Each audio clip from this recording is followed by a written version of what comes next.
Greetings, Porter County. Welcome to yet again another edition of the PoCo Wellness Hour right here on WVLP 103.1 FM. I'm your host, Demetrius Lewis, Communications Manager for the Porter County Health Department.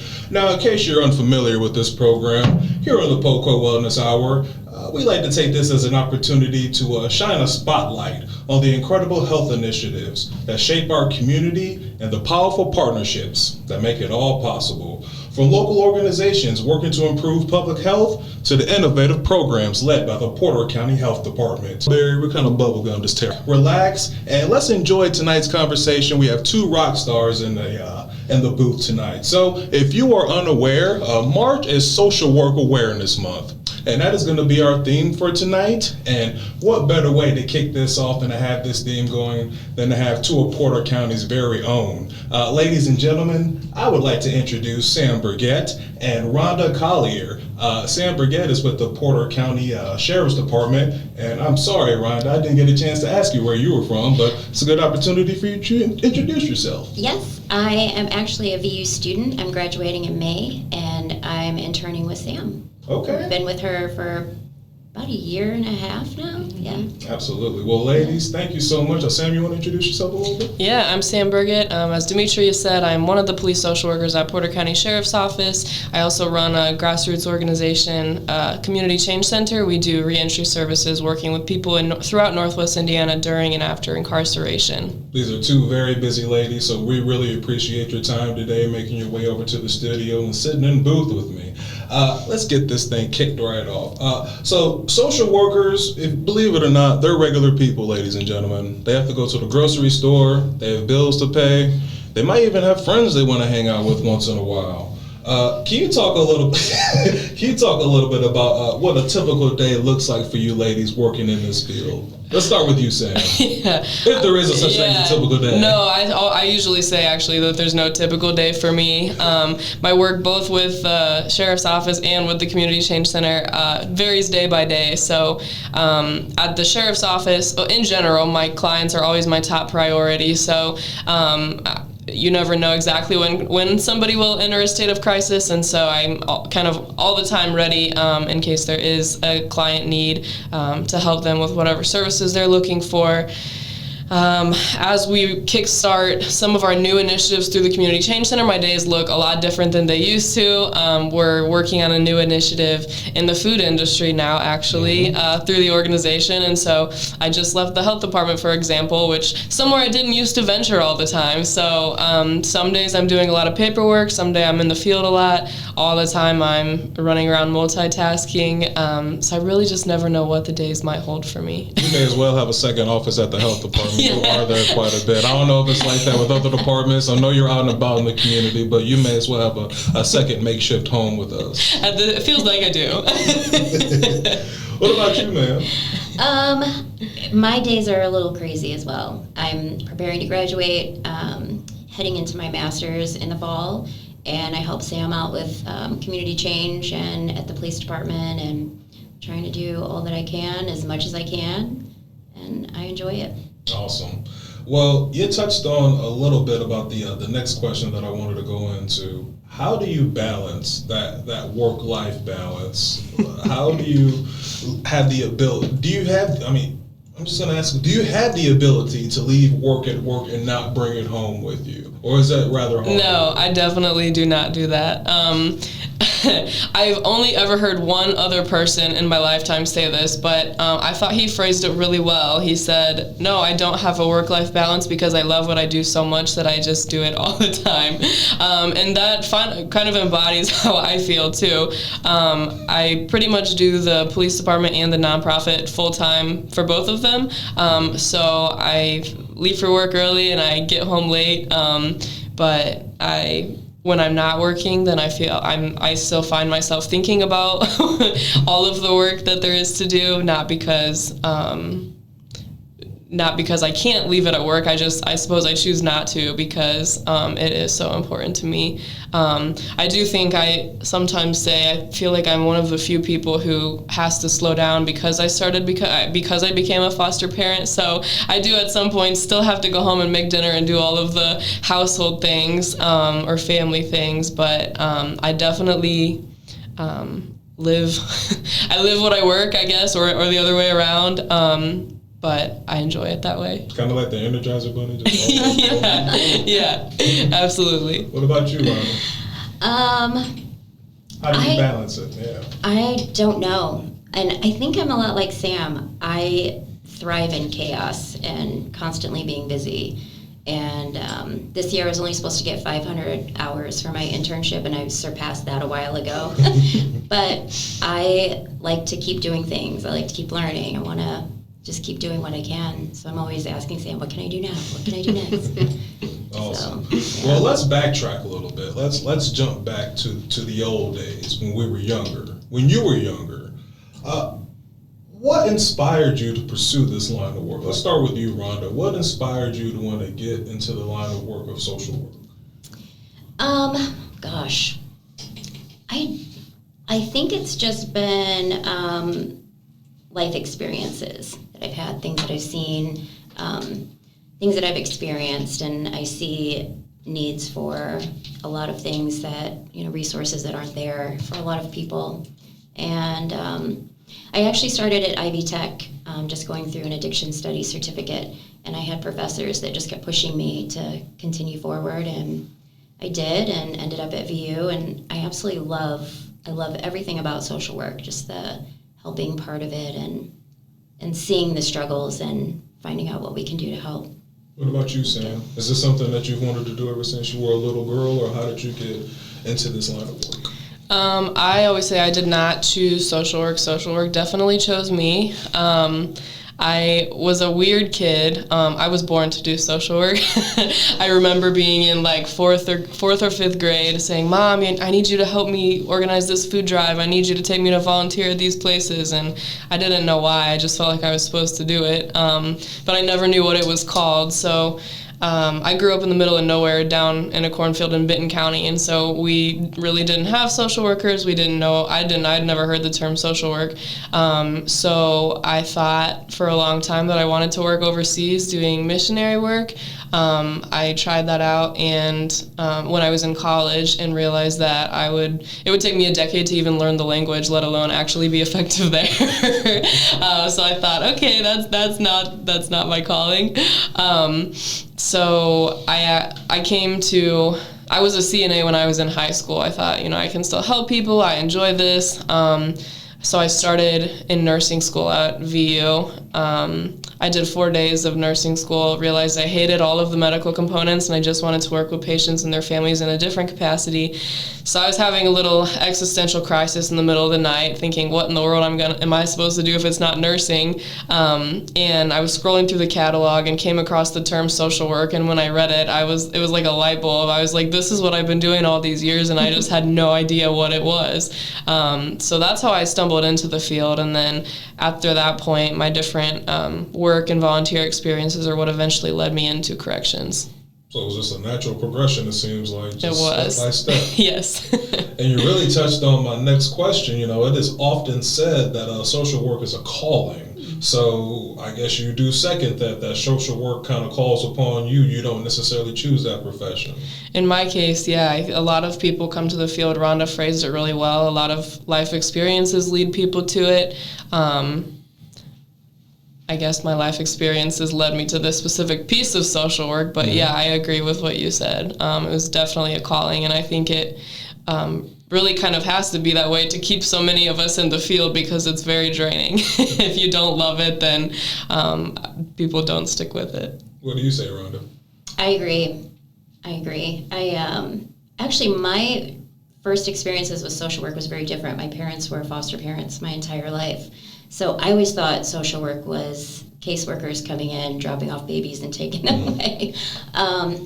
But yeah, I definitely agree with Sam. Okay. So, as I said earlier, our theme today is social workers, as this month is National Social Work Awareness Month. What does this recognition mean to you? Let's start with you, Rhonda. What does this month mean to you? A whole month dedicated to the work that you do. I think it's well deserved. I think, social work, like Sam said, it is challenging. And to celebrate social workers that, don't have a work-life balance, that just do whatever they can for the families. And I think it's well deserved that they have a whole month dedicated for them. Absolutely. Sam? Well, I thought it was really nice when you asked us to come talk for Social Work Month. Working within law enforcement, most of our colleagues aren't really familiar with the field of social work. So Social Work Awareness Month is not a thing in law enforcement for the most part. So I can't say that we've ever really celebrated the month, but I do think it is a great recognition. Oh, wow. We have to change that. Well, let's talk a little bit. Let's dive a little deeper, if you don't mind. Can you talk a little bit about one of the most rewarding moments in your career so far? Or maybe you have a couple of moments or a story you'd like to tell? Let's start with you, Sam. If you have anything that you'd like to share, like what kind of work have you seen, or what kind of work have you done, and you've seen the results, and it kind of lets you know that, hey, I am making a dent in the world. I am making an impact. Yeah. Plenty of success stories for sure. There are a few that really stick with me, largely because I think there's so many letdowns in the field that you really do have to cling to the successes. But I think often in my police social work capacity, I have a few clients who, when I started working with them, they were like walking zombies. They were unhoused. They were so deep in their addiction that they were near death. And so I've worked with two people, kind of fell. We started walking together, all three really at about the same time. And they were in shockingly similar kind of circumstances. And for the next couple years, we worked closely together for treatment and for housing and for things like that. And throughout their recovery journey, it was like a roller coaster of they're doing really great, and now they lost everything, and they're doing great again. And thinking about it was exhausting for me, and it was awful for them. So, but now both of them are housed, they're thriving, they have over a year's sobriety, and they actually come back and volunteer now with the Community Change Center initiatives regularly. So I always love to see that. And through the Community Change Center, my favorite thing about the organization is that we really strive to be full circle, and we operate in a full circle way. So, for example, our programming started about 7 or 8 years ago. We became a nonprofit officially in 2019, but so back in 2017, 2018 is when our first group in Westville Correctional started in their minimum security unit. And so we had one of our very original group members there. He was in his 24th year of incarceration. He still had 2 years to go. So he was in that group, one of the key members, always participated, very engaged, scared but very excited to get out, no idea what to expect in the world that many years later. So that's when the pandemic hit. So we were shut out of the facility for a little over a year, and when I went back in, he was the only remaining member in the group from before the pandemic started. And he was like, Sam, I just knew you were going to come back, and I wrote down all these pages of ideas on how you can expand the organization. And so he had a few more months to go in that facility, so he was back in the group with us. And then he was sent from Westville to a work release center. And so that when he got to work release, he was kind of telling their warden, telling their staff about the work that I was doing, me and my team. And so the warden actually asked me to come speak at their facility one morning. So I spoke about our work. And at that point, we had 2 reentry homes that we were really struggling to rehab in Gary for men to live in post-prison. And so the warden said, I'm going to put a crew together, and we're going to help you get those houses running. So they did. They put a construction crew together in the facility, bused them to Gary for 6 months to rehab those houses with us. And So the guy who was in our very original group was on that crew. So he actually came and did the drywall and the mudding in the houses. So then he was ready to transition out. He was getting towards where he was actually going to be released on home detention. And he's reached out to me and said, I think I might want to move into one of those homes and help you build this thing up. And by now, at that point, his family had either died or had moved out of state. And so he really didn't have anybody in this area he was coming back to and needed to stay locally for parole. So anyway, he moved into the house then. So he served 26 years, moved into our house on home detention. Now he's been living there for about 2 years, working, doing so well and able to continue. He's actually our live-in house manager now. So he gets to mentor and help other guys as they come out now that he's stable and doing well himself and has that experience to support them. So to see people when they're really at their absolute lowest and then, years later to maintain that relationship, see them doing well and able to help the next person is what keeps me going. Now, it's got to work as some kind of fuel to keep you going, I would yes. imagine, right? It does. That's a really good story right there. That's good stuff. What about you, Ms. Rhonda? Unfortunately, I haven't had too many. I'm not in my career yet, so I'm hopeful that I'm going to do a lot. But I do get to share in Sam's wins, and I love that, just watching all the incredible things that she does, and it's inspiring. But I think maybe for myself, Sam and I worked on a piece of legislation. It was a bill that is trying to get funding for reentry programs.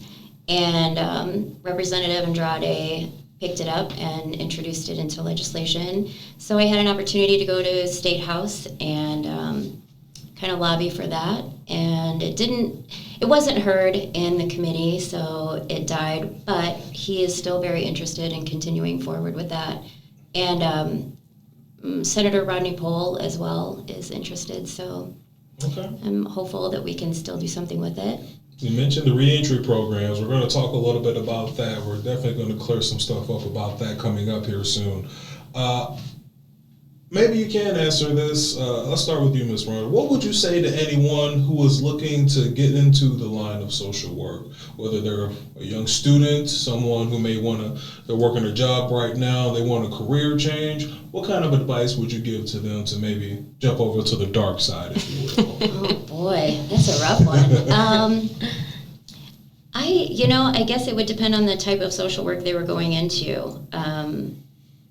I would definitely say that it's rewarding and, seeing families that, the success that you can create. And even with Sam, like all of the things that she's done, just looking at all of that, I think it's just so rewarding and inspiring. So anybody thinking about going into social work, I would say that it's very rewarding. You'd have to have a good work-life balance. I don't think anybody really does, but yeah.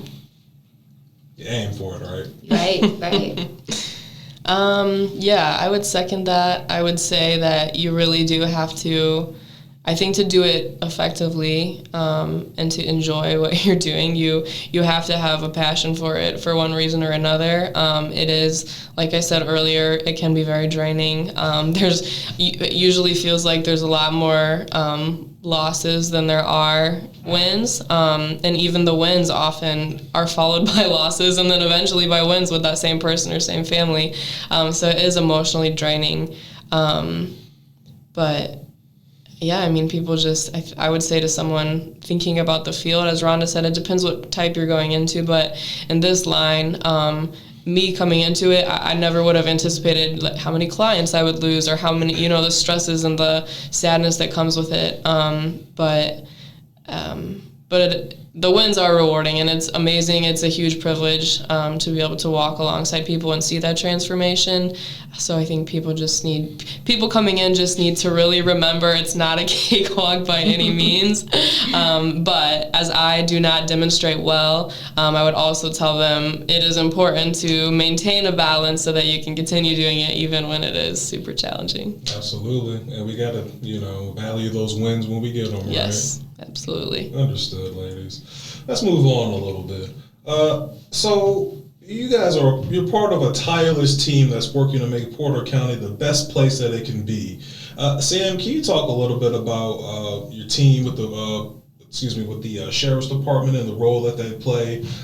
Maybe you guys have like different special areas of interest or any kind of things like that, different service lines of work that you work in. Can you talk a little bit about your team makeup? Yeah, definitely. So to take us back to when police social work launched in the county, it was it was 2021 when I was hired at Valpo Police Department as their first police social worker, but also I was the first one within Porter County in any of the agencies. So I was with Valpo for about 2 years. When my chief became sheriff, my master's in social work, my specialty was community development and leadership. And so I've always taken a macro or community level approach to my work. And so when he became sheriff, I knew that I wanted to work on a larger scale too, and to be able to develop countywide initiatives that could help the city departments as well. So I've been at the sheriff's office now for about 2 years. I was there for about a year when the county approached us and said, we know that your stats are a lot. you're doing a lot of work. Is there a need for a second police social worker here? And I said, absolutely, please. So we hired Ellen, our second police social worker. Somehow it's almost been a year since she's joined the team. So really how we kind of differentiate ourselves now is Ellen is a little bit more client focused than I am at this point. Because I have that macro level focus, I do a lot of the community level initiatives. So really when we get referrals from all different people and places, we get them from our officers, we get them from our administration, we get them from other community members, other agencies throughout the community. The longer we're around, the more we get self-referrals. So we're getting a pretty heavy amount of referrals for every issue under the sun. People needing help with all different kinds of things. And so typically, unless it's somebody I've already been working with or there's a reason why I might be better suited to handle a certain case, then a lot of times Ellen's working with the clients, which frees me up to do more of the community level work. So I don't know if we were going to get into it more later or not, but I either host or have helped start a few different countywide initiatives or larger. Some of them expand outside of Porter County. That really what I'm trying to do with the community is just so incredible in supporting all this that we actually see great strides in terms of trying to make it so that somebody doesn't have to enter a state of crisis to get what they need. We're trying to treat the issues that we have in the community on that larger scale so that people don't have to suffer and then get referred to us and then get, a referral just for them. We obviously will keep doing that, but we just want to make the community healthier and better for all so that we don't have to be getting such heavy numbers of referrals. Understood. So this position and your team will also kind of gradually progressed over time, it seems. Yes, it has, definitely. Now that it's two of us, my vision is to continue expanding it so we can do more on scene with officers too eventually. When it was just me, it was really challenging to handle such mass amounts of clients while also being on a lot of boards and committees and community meetings and things, because then I would just have to leave when I had a client in need, which you do what you have to do, but it is challenging. So now to have Ellen as well, we are able to focus more on kind of getting ourselves out there with officers so that we can be working with people on scene, providing an immediate response in addition to or instead of the delayed response and resource referrals that we do often. All this talk about initiatives and all this talk about things that we do in the community. Let's jump into some of the initiatives that you're a part of, Sam, that you are a leader with. Let's dive right into what is the Community Change Center. We talked about it a little bit, but like I said, let's go into a deep dive on this for the listeners. Talk a little bit about that. What is Community Change Center? Yes, so Community Change Center is my baby. So back when I was in undergrad, as I mentioned earlier, kind of fell into the field of corrections. I was working with a group of teens at the Old Boys and Girls Club in Valpo. I had a handful of kids that they disappeared for a few weeks, and when they came back, they were demonstrating these new bad behaviors that they didn't have previously. And so I said, where have you guys been? And they were like, you have no idea. We were locked up. We were in JDC. All the bad kids were there. And so my social work brain was like, what are you going to do about it? So I got with one of my classmates and one of my professors at the time and said, I think that we're supposed to start a mentoring program in JDC. So we did that. I absolutely fell in love with the population. started working there as a detention officer, and then that's what led to designing and running a reentry program, working with the kids there while they were incarcerated, and then as they came back to the community. So shortly after that, I had the opportunity to launch something similar. I actually inherited a group in Westville Prison that started as a reading group. When the facilitator knew he couldn't sustain it anymore, he asked if I wanted to run it, so I took that over, and it kind of naturally transformed itself more into a reentry style group. So I was running these two programs pretty much as my internships when I was in school. So I was doing that pretty much full-time at that point, a full-time student. I was working as an officer, and as I got closer to graduating, I realized, like, I'm gonna have to find a way to sustain this financially once I have to be actually working a full-time job. So I bought a Nonprofits for Dummies book on eBay. I somehow filed the paperwork correctly, and that's how the Community Change Center came to be as an actual org. Around that same time, everywhere I went, I was just talking about the work I was doing and the need for more reentry services that are holistic and provide wraparound services to people. So I actually had somebody who, he said, oh, I have a couple properties in Gary. I'd give them to you if you can use them. Wow. So we went and looked at them, and I was like, this is very generous. Thank you so much. I have like $25 and no idea what I'm doing, so can I just take one? So he signed the first one over to us to use for the org however we needed it. So we thought we'd use it as an office space. And then if we needed place for guys to stay, then we had that as an option. So over the next month, though, I got so many calls coming out of the Porter County Jail asking about housing for when they got out that I thought, this is a sign. I need to just take the second one and we'll figure it out. So he signed the second one over to us. So that's how our transitional living program came to be. And then over time, we've really, wherever the resources are and come as they come, then we've just expanded to try to, like I said, provide those wraparound services for people, because if you don't meet the critical needs, then nothing else you provide can be wholly effective. So we started with the housing. We've been working for the past several years to get those houses done on a shoestring budget. So like I said, the first house has been open for about 2 years now. The second one will open here in the next month or two. So we had the housing, and then we partnered with NEO and Portage to make sure there was adult education available to our clients in Gary. We launched a Unity Cafe out of Living Hope Church in Valpo. It's been a little over 3 years now. Total leap of faith. We had no money to support it. We just knew that there was a need to have a safe place for people to come where they know they can get connected with resources. So every week we do a support group. Recovery Connection sends a coach, leads a group, and then we do free community dinner for anybody. So at this point, we serve about 80 people every Friday.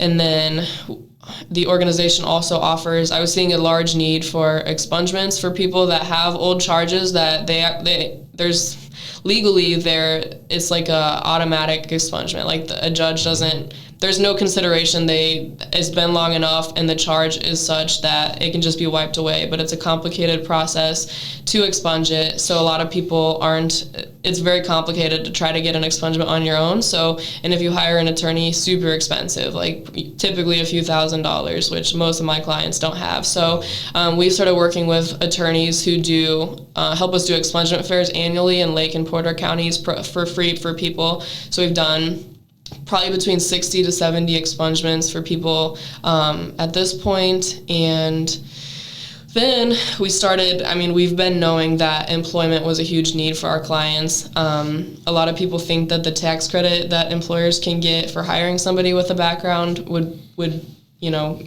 really incentivize it. It's still very challenging to find employment for most of our clients. We even get clients that were convicted of high-level felonies back in the 80s, and they get out 30 years later and still can't find gainful employment. So we, with all of our community partners, last year we ran a fundraising campaign to buy our Fresh Starts food truck, and that will roll out we're doing the unveiling in April, rolling out in May, and that will provide employment on a small scale for our clients, as well as my goal and my hope and what I really believe will happen is it will help kind of reduce some of that stigma. So the truck's actually surrounding the justice-involved population. So the truck is actually going to serve regularly outside the jail, local police departments, and the courthouse, so that those who have been through the system, it's pretty common to have some distrust of authorities working within the system, right? So the goal there is to build positive relationships and show the clients, hey, we're here eating I mean, yeah, the food's good, but we're really here because we believe in you and we want to see you successful. So we've been getting that program going. The goal is start with the one food truck, keep expanding, and then eventually we're trying to kind of we follow the model of Homeboy Industries in LA. They're the largest rehabilitation and reentry program in the world. And my vision is to essentially create a Homeboy of Northwest Indiana. So we're working our way from the food truck to eventually, hopefully, a brick and mortar diner, so we can employ more people who are having trouble getting employment elsewhere. But then also it provides a unique opportunity for people in the community to come and either show their support or just come. Maybe they come for the food and then they have a great experience and realize, hey, that person actually is a human just like me, even if they serve time. So the goal too is, like I said, reduce stigma, promote this positive relationship building, and eventually just break down barriers for the population. And then lastly, one of our big new initiatives, the health department actually funded a huge partner, made it possible for us to hire our first paid staff member. So we hired Megan, our reentry program coordinator. So Recovery Connection generously lets us use an office in their building. So that's where Megan is at. So in January of this year, she started hosting open office hours. So anybody involved in the justice system can walk in and get free voluntary case management services. And Megan is also working on launching the neighborhood. It's a unique mentoring program. We're not calling it mentoring because we want it to be viewed as cool by our target population. So it's really intended for like 18 to 23-year-olds who are either in trouble or headed that direction to have a mentor, because we don't have a better term for it, but to have people who have been through the system themselves, who they view as cool, they have the life experience with the system. So she's helping launch that mentoring program. And then lastly, she's spearheading our new Second Chance Employer Network. So we're trying to work on forming relationships with local employers who would give our clients a chance. We're actually, Rhonda and Megan are working together along with several other students from VU to build a workforce readiness curriculum called Set for Success. And so they're building out that curriculum so that we can put people through it, and then at the end of it they get a certificate, and we can say to local employers, hey, we vouch for this person, they completed the program, and we're able to facilitate that connection better, knowing which employers would be willing to hire them and knowing that we have strong candidates for them. This is a prime example of local partnerships and community connection just all coming together to help people one person at a time. Yeah, all the work that you ladies are doing. This is amazing. You touched on this earlier. I want to dive into this a little bit also. The challenges of reentry. You touched on this, and I think we should spend a little more time on this. What are some of the key resources and support systems that you provide to help individuals who are successfully trying to reintegrate? You have these programs. Can you talk a little bit more about that?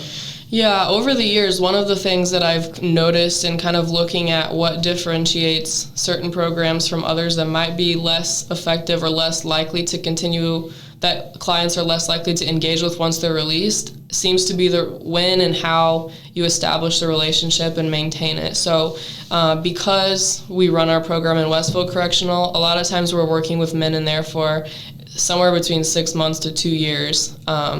And so by the time they get out, we already have that rapport and relationship with each other. And so when we've also been able to start working on their soft skills. So in the prison, we run about a 6-month curriculum with them, and once they're in the group, we always say that one of the most important things we're doing here is building a community that will continue to support you on the outside if you choose to engage. So we're building a community, but then so they know they're not alone when they get out, but also we're providing skills. So we start out with just basic empowerment. So many people in the system feel like absolute garbage about themselves that we just start out by building them up and building each other up.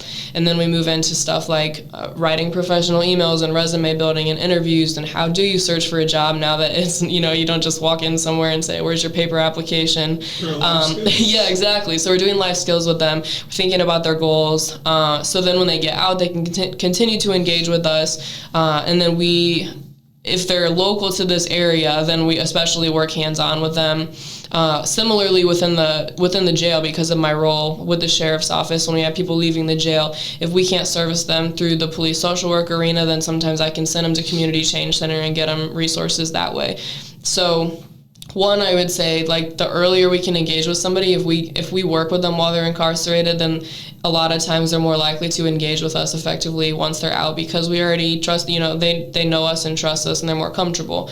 So that's one of the big factors. And then as they get out, though, as I mentioned earlier, there's so many barriers just due to how our society is structured, and the stigma and the fear. There's a lot of fear surrounding the population. So a lot of people, their charges, especially if there are certain types of charges or higher levels, then it's hard for them to get housing. Like if they need a housing, if they qualify for a housing voucher, otherwise their offenses could disqualify them from that. Even if they get a voucher, even if they can pay on their own, then it's hard a lot of times to find a landlord that would rent to them. The same with employment, it's really challenging. Even if an employer really likes the person, then sometimes the background parameters just mean they're not eligible. So housing and employment are super challenging. Transportation is really challenging as well. We're still kind of trying to navigate that one because it seems to be a resource gap in a lot of communities. And then it's really the support, making sure they have support and skills. So like I said, we're building that community on the inside so that as people get out, even if they're not returning to Northwest Indiana, wherever they're going to, if they reach out to us, we're really kind of including them in our network so that if they say, yeah, I've been out for a couple years, I'm doing well, I'd like to help support the next person, then we're able to start connecting them with each other so that they have positive supports and knowledge of local resources when they get out, even if they're not returning to this area. So you kind of jumped into my next question about some of the misconceptions about reentry programs. These people, they served their time, they did what they were supposed to do, so in theory, they've kind of paid their debt to society, so they should kind of have a clean slate, right? That's the way that it should be. But talk a little bit about those misconceptions. And like you said, it's hard for these people to get jobs. It's hard for them to find housing. Yeah, I think it is largely because of the fear. There's a lot of thought that, well, if they did it once, what's to say that they're not going to do it again? I hear people a lot of times say, like, they're like, well, it's not like they killed somebody, and I'm always like, oh, no, like a lot, like, we're thinking a long time ago, not like it was, obviously awful, right? A loss of life, nothing positive happened, but you also get people that are coming out. I get a lot of guys that went in when they were 18 years old and they come out as a 40-something-year-old and no idea what the world is like. They're absolutely not the same person. They just sat for 30-some years, working on their education and trying to do whatever they can to better themselves. And so, but a lot of that stuff isn't necessarily reflected. So,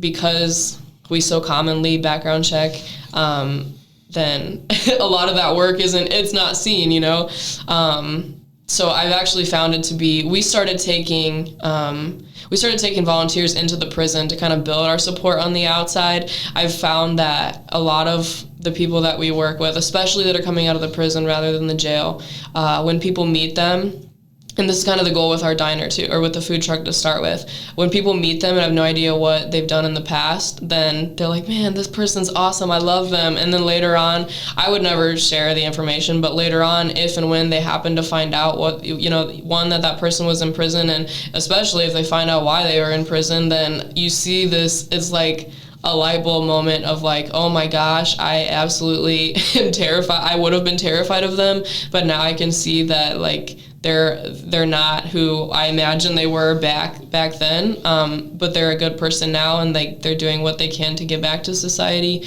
And so we started taking volunteers in because it was so hard to gain support for the initiative. So for a long time, it was just me facilitating in Westville. And now we have a group of our group is so big. We have 8 or 9 volunteers that go in every single week with us and love it because they pushed past the fear, went in, met the guys, no idea what anybody did, and then you form a bond with somebody, and then suddenly it's a lot easier to look past their background and treat them treat them as a friend or colleague or co-volunteer or whatever.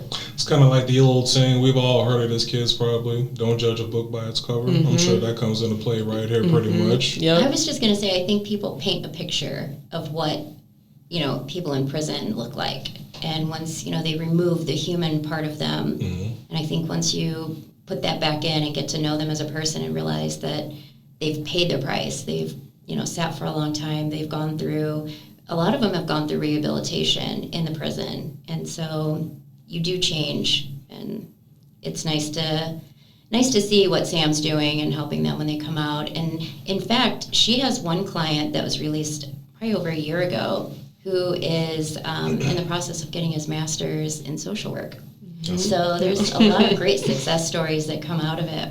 Yes. That's awesome. That's awesome. We actually do, we have, we started a podcast on our site that's with kind of the intention of highlighting of just giving people a platform to speak on. So if anybody's interested, our website is communitychangecenter.org, and if you go to Voices of Reentry on there, you can actually hear some of them sharing their stories, which I think is another way to just help people paint put a human face to somebody that if they just saw them on paper, they would be afraid of. That's an important resource right there. It's really important to hear from other people who have gone through a hard time, just to see and give people the inspiration that they can get over their hard time and, get over whatever it is that they're going through. Definitely. Yes.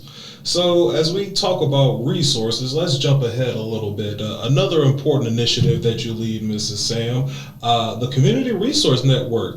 That is a monthly group meeting. Can you talk a little bit about the focus of this group and how did this come to be and how does this benefit the community? Yeah, another great Porter County Health Department collaboration here. So, when I started in my role of Valpo Police, I was really seeing that in my first couple months, a majority of my time was spent just trying to, and I already had knowledge of a lot of our local resources, but I was spending so much time trying to figure out where do I send a client who needs what resource, who do I reach out to, and I was also seeing so much of the turnover in the organization, so I could spend all this time building a relationship with somebody at the housing agency, and then suddenly that person's gone and I start all over again. So I was kind of seeing a need for a network of service providers locally so that where we could all come together, know what resources we have, know an easy way to update each other and just be in connection with each other so that we could make referrals more effective and efficient for the people we're serving. So when I started, I just sent out a letter to probably 50 or so agencies that I was working with. I said, I'm starting this community resource network. I'd love for you to join if you can. Here's the day, time, we're meeting at the police department. And we had just an incredible response. I guess other people were kind of seeing the need for such a network as well. So we started with probably about 50. At this point, we've been running it for about 3.5 years or so, and we have probably somewhere between 140 to 170 agencies that are involved in the network. And the cool thing is it's a variety of service providers. We get government, we get police and fire and nonprofits, and we get DCS and just all these different services. And so it really provides the monthly meetings, like you said, just give us a way to come together. We do an agency spotlight each time so that everybody gets an opportunity to highlight what their agency's doing. We give brief updates about changes happening with our orgs. And then we also, one of the goals when the network began was to see what gaps are there in the community. So when we started, I said, who has a resource guide you commonly refer to? And we had 5 different guides that were floating around the community. And all of them were, they were pretty thorough, but there was a lot of differences between, and so you think about the difference in referrals that somebody's getting if they come to me versus another social worker or service provider, and that didn't sit well with any of us. And so we thought, the thing to do is really compile all this, but how do we keep it updated, relevant, and how do we really empower ourselves and each other to update our own resource info? Because it's not realistic to say, okay, 2-3 people are going to make sure that the thousands of services that are listed in here are staying relevant. So that's what we've done through the network. So we actually looked into different different resource platforms and guides that are different agencies, and even agencies even outside of Porter County, we looked at different platforms people were using, and ultimately we landed on Find Help's platform. So at that time, Find Help and 211 were pretty much one and the same. So, but what we were seeing uniformly throughout the network was that if you were to call them, you would get a lot of resources that either didn't exist anymore, hadn't existed for a long time, or it was incorrect info, or there was just a lot of resources missing. And it was really because that's pretty much like people downstate is a great resource, not knocking it, but it was people that have never even been to Porter County, keeping Porter County's resources updated, which is how would we expect anybody to do that well? Almost impossible. Yeah, so that was the best resource that we had, but we also got a lot of good feedback from other communities that partnered with them. So ultimately, we were, as a network, we were looking for sponsorships for year one of Find Help. And when I spoke with the health department, it turned into more of a partnership and collaboration than I even went in looking for. And so really, the Board of Health ultimately said that they ate the cost of it ongoing. So we didn't have to fundraise for it after that initial year, which is amazing. So now this has essentially, I would say, function, correct me, like step in if you have anything to add, but really it functions now as a partnership between the health department and the community resource network. So then the health department hired your care coordinator, and yes. And so now Carrie and Ellen and I at the sheriff's department, on behalf of the community resource network, sometimes poor interns get sucked into the project. We work really closely together to make that. As a network, we bought a white label, so a branded Porter County Find Help page. So if you go to portercounty.findhelp.com, then you can access all these resources. And then what we've done with the health department and the network is come together to make it what our community needs. So we've worked now for going on a year and a half to get it updated, to make sure all the relevant resources are there, to get rid of the ones that aren't relevant. And we actually were able to customize the navigation bar to make it easier for people to search for services, and we were able to make favorite folders on that landing page, so you can say, oh, I'm a veteran, I'm looking for services, click veteran, and then it has a list of resources tailored to you. So really the whole thing is meant to just get people connected with resources quicker, easier, and make life easier for the service providers that are sending them to each other, because it's a lot quicker when we know exactly who and how we're referring as well. And then thanks to you, Demetrius, we have our awesome CRN newsletter that goes out, and so that's also helpful as we get in the flow of using it. It has been and it will continue to get even more helpful in terms of keeping us throughout the county, keeping all the service providers updated with changes and new additions and things like that within the field. We just have to keep these initiatives going, right? Yeah, absolutely. And the thing about Find Help that I really like, and you really touched on this, is that this is an ever-changing, it's a living, breathing website. It is changing constantly, being updated constantly. You, Ellen, Carrie are almost on this like every other day. Yeah. As much as I talk to Carrie, she's always working with something with Find Help. So this is something that's really helpful for the community. And like you said, you guys are getting your ducks in a row now with this, and it is a living, breathing thing. It is always changing, always updated with more information and more resources for people to use in our community. Yes, it's been fantastic. And actually, it was very encouraging, and I need to share it with the rest of the department too. Please. I was speaking at an event a couple weeks ago, and I didn't know very many of the people in the room, and somebody stood up and said that their gratitude moment of that week was the fact that Porter County Find Help site exists, because they said it makes our job so much easier with their agency.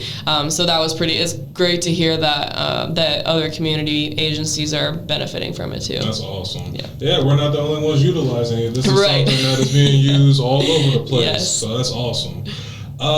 Can you talk a little bit, how can individuals get involved with Community Resource Network? How can people get involved with this organization who want to take part? Yeah, with the Community Resource Network specifically, we welcome anybody to come. It's helpful, like I said, for whether it's a big organization or an individual that works with people needing resources. So we meet on the fourth Friday of every month at 9 a.m. at the Porter County Sheriff's Office in the training room. So a lot of people think that they need to reach out to me to get permission to come or something. Absolutely not. Everybody's welcome to attend. Like I said, we have about 150, 60 or so agencies that are involved. Usually we have 40 to 50 agencies represented each month, and we love all the partnerships, so anybody's welcome to come. Now, keep in mind, everyone, Sam and I have known each other for almost about 2 years. I'm about to celebrate my 2-year anniversary coming up here in April. Woo. So I want to talk a little bit about another initiative that you have, the Friday Night Unity Cafe, that made you miss my birthday this year. And I'm not holding any grudges or anything, because there are more important things than my birthday, me turning old 37 and all that. But maybe you can give a little explanation, or maybe you can just explain a little bit about what the Friday Night Unity Cafe is. What is this program about? Yes, you're right. It has made me miss your birthday. Every Friday you can find me at the Unity Cafe. So, as I mentioned earlier, the Unity Cafe was a total leap of faith. We had no funds to support it. I never could have envisioned what it was going to grow into. So back then, like about 3.5 years or so ago, I was really seeing a need for creating just a safe kind of therapeutic space where people know they can come for set hours every week and just plug into services if they need it, get a hot meal, have some support. And so Living Hope said we could use their building. We started meeting there on Fridays. The first Friday, like I said, I didn't know what to expect. So back then I thought, oh, surely I can sustain this for as long as it takes until I get, more people involved. So I cooked spaghetti or something cheap and took it to the church, and I probably had 6 or 7 people show up for dinner, and I was like, this isn't so bad, I can do this. And then the next week it doubled, and then it doubled again, and for the first several months at least, I was pretty much the only one cooking, and I enjoyed it until we got big enough that I just realized I was getting really stressed out and going broke. What kind of crowd are we talking about? How big, Sam? So, I mean, we got to the point where we're averaging now about 80 or so people. And a lot of pasta. It was so a lot of spaghetti pasta. that started it. Yeah. It was like word got out. Okay, Sam spaghetti. Yes. Yeah. I mean, people were coming for the food, but they were really coming for they were coming to have somebody listen to them. And the longer we did it, the more I would have people show up and say, I need to go to treatment. Can you coordinate detox for me? Or can you, they were coming for case management services. So it really served me well to work with my clients both through the police department and through Community Change Center, just because people knew where to find me. So if they wouldn't be comfortable enough to pick up the phone and call, then they knew, oh, it's way less threatening to show up, have a hot dinner, and then tell Sam, I need this from you. So Recovery Connection, like I said, started sending us coaches, so they run a support group from 4:30 to 5:30 every Friday, as we're all my interns are always hands on deck with this. They really make it possible to keep on doing it. So we're prepping dinner in the background, and then 5:30 we serve, and then it's really just kind of a tornado there for a little bit, getting everybody through and getting everything cleaned up. But we also, one of my favorite parts about it has been, the Community Change Center specializes in reentry, but because one of the gaps I was seeing was that people released from incarceration were just seeming to be hanging out with other people that had been locked up with them, and so I was really trying to give them a place to tie in and connect with people who had walked different walks. I was seeing, if somebody's at the low rung of the social hierarchy, and there's really not a lot of interaction with people that are well off in the community, or if there's interaction, it's usually not super positive or organic, and so that's kind of what I was trying to address. So we started we get people, some are unhoused, some have mental health issues, substance use, disabilities, whatever the barrier, the challenge might be. Most of the time it's not one. A lot of times we get people that are really struggling with a lot of different things. But then I really intentionally tried to pull in my different professional circles too. So I've brought local politicians and police and fire and nonprofits and all these different agencies. And for a lot of people, when they came in, if they weren't familiar with a lot of the issues that we have in the community, then they came in and they're like, oh my gosh, what have I just walked into? Why do you smell, and why is this guy talking to the ceiling? And people, it's really eye-opening to a lot of people. But then, and a lot of people I could tell walk in and they're kind of uncomfortable, maybe a little bit scared, definitely hesitant, and then they have a conversation with one of the people that comes regularly, and then before I know it, they're like, how can I provide a meal? Or they're offering rides to people, or they're asking how they can help support the initiative. So we've served a lot of meals, we've done a lot of support groups, we've coordinated a lot of resources from the Unity Cafe, but I guess my favorite part about it has just been seeing the different relationships that were formed that probably would have never happened if we didn't all just come together to have a meal together.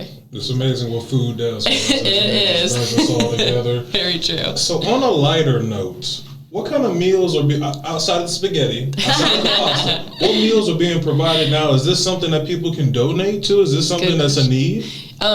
So yes, that's a great point. And the only reason that we have been able to continue doing this is because the church has continued to host us. Their utilities went up like $10,000 when we started using their space. Oh, no. So they continue to host us. My interns and volunteers continue to help make it happen. And there's no way that like I or we would be cooking for this many people every week. So it's really been the community stepping up to make it possible. So we, every other week at this point, Northwest Health actually donates the meal, which has been a huge blessing. So then on the off weeks, then we have different individuals or families or agencies that provide the meal. So on our website you can actually go on there and see which slots are not filled yet for the, we have them up through the summer. So you can see what slots there's still a need for, and then we just continue to receive it bi-weekly from the hospital. And I haven't cooked a whole meal in so long, I can't even remember when. It's been amazing. We get so many people who have stepped up to provide food. So that's awesome. And some people also come to like offer.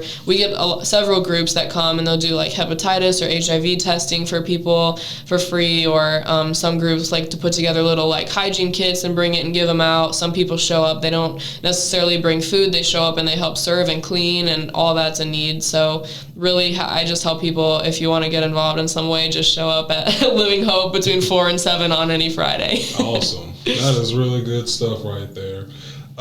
We're getting close to our time on this show, everyone. Just let's wrap things up a little bit. You touched on how the program has gone from 6 to 12 to 80 some. So how do you see the program growing in the future? What are your future plans for this program in particular? For the cafe or for community? Yeah, for the cafe. Mm-hmm. Got it. That's a great question. It's going to be interesting to see what happens with the launch of the Fresh Starts food truck. So the cafe, we're figuring out what that will look like, as Living Hope actually just partnered with us in a new we've been so closely partnered and so grateful for them, but they actually just became a partner with the Fresh Starts Food Truck Initiative as well. So now we're going to be, if you drive by Living Hope right now, you'll see our food truck sitting in their parking lot. So now we're actually in partnership they're allowing us to use their space to make the food truck possible too. So we're still trying to figure out, we have the Unity Cafe booked out through June, and at that point we're still trying to figure out exactly what this looks like with the launch of the Fresh Starts food truck. So stay tuned on that one. I'm sorry if I missed it, but what kind of food is on the food truck? Yeah. I'm sorry if I missed it. Oh no. Sam needs to put her spaghetti on there. Yeah, Sam spaghetti. That would probably be healthier for me. I've put on like 10 pounds of cheese curd weight in the past month or two. So it's actually diner style food. So we're doing Chicago dogs. We have like 4 different types of burgers. We have a cheese curd burger, a jalapeno burger, a classic burger. We got loaded fries, cheese curds, things like that. And then we're also looking to do, hopefully, a rotating monthly special. So we did a cook-off back about a year ago, and the winning dishes from that we're wanting to feature each month. So really what we're doing, the food, I can attest, as I've learned how to prep it, is delicious, but eventually we're really learning how to kind of perfect this menu, so that the hope is we land with that brick and mortar diner and we, are more familiar within the industry. It's growing, and it seems like it's getting there. Yes. Gradually, one step at a time. Yes, it is. I appreciate your time so much today. Sam Burgett, Rhonda Collier, thank you so much for joining me on the PoCo Wellness Hour this evening. It has been a pleasure learning more about your story, learning more about what you're doing here for the Porter County community. And like I said, I know you ladies are very busy, so I really appreciate you taking some time out of your busy schedule just to sit down with me today. I really appreciate it. Thanks for having us. Yes, Absolutely. thank you. Well, thank you, everyone. We hope this conversation has left you feeling inspired and informed and empowered. Remember, a healthy community starts with each and every one of us. For more information on the programs and initiatives that we discussed today, and of course for much, much more, please visit visit us on our websites. You can find our health department website on the Porter County government website. That is www.portercountyin.gov, or you can go straight to our health department website, www.in.gov/local health/Porter County, or you can find us on social media. We have an X at x.com/county_Porter, or you can find us on Facebook, facebook.com/Porter County Health DEPT, or you can just find us on Instagram, which is at Porter_County HD. Once again, I am Demetrius Lewis, Communications Manager for the Porter County Health Department, and your host for the PoCo Wellness Hour right here on 103.1 FM WVLP. Thank you, Porter County. Signing out. Peace.